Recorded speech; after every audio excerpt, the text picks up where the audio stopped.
সেদিন মানুষগুলো আমার দিকে এরকম পাগলের মতো তাকিয়ে থাকবে।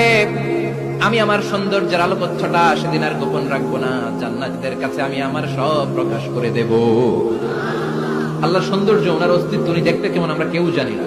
আল্লাহ নিজের ব্যাপারে বলেছেন, লাইসা কামিসলিহি শাই, কেউ তার মতো নয়, তিনি তার মতো। তিনি কার মতো? তার মতো। মনে থাকবে, কেউ তার মতো নয়, তিনি কার মতো? আল্লাহ বলেন, আমার মতো কেউ নাই।